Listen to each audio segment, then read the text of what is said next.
ang kwento ni Adan. Noong unang panahon, bago pa nagkaroon ng mga lungsod, mga kalsada at mga tao sa mundo, nilikha ng Diyos ang lahat ng bagay, ang langit at lupa, ang mga halaman, mga hayop, at lahat ng nakikita natin sa paligid. Nang matapos niyang likhain ang lahat, nagpasya ang Diyos na gumawa ng isang nilalang na mag-aalaga at mamamahala sa kanyang nilikha. Kumuha ang Diyos ng alikabok mula sa lupa at hinubog ito sa hugis ng tao.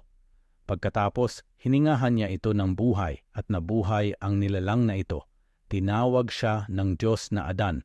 Inilagay ng Diyos si Adan sa isang napakagandang hardin na tinatawag na Eden. Dito, puno ng mga masasarap na prutas, magagandang bulaklak, at malalalim na ilog. Binigyan siya ng Diyos ng tungkulin na alagaan at pangalagaan ang hardin at ang lahat ng hayop na naroon. Si Adan rin ang nagbigay ng mga pangalan sa bawat uri ng hayop na nilikha ng Diyos. Gayunpaman, napansin ng Diyos na nag-iisa lamang si Adan.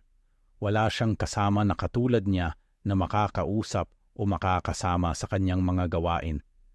Kaya habang natutulog ng maahimbing si Adan, kumuha ang Diyos ng isa sa kanyang mga tadyang at ginawa rito ang isang babae. Nang magising si Adan at makita siya, labis ang kanyang tuwa at sinabing, "Ito na ang laman ng aking laman at buto ng aking mga buto."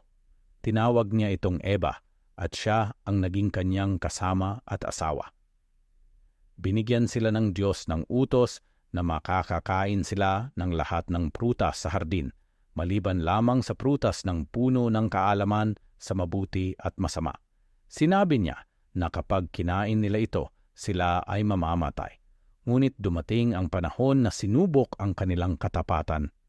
Nalinlang sila ng ahas na nagsabing hindi sila mamamatay kapag kinain nila ang prutas na iyon, kundi magiging katulad sila ng Diyos na nakakaalam ng lahat.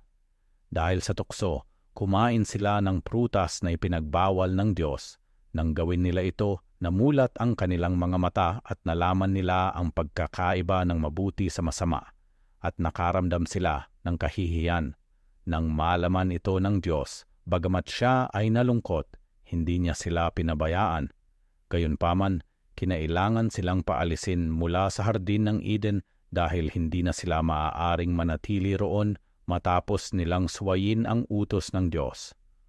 Mula noon, nagsimula na silang mamuhay sa labas ng hardin, magtrabaho upang kumain at harapin ang mga hamon ng buhay.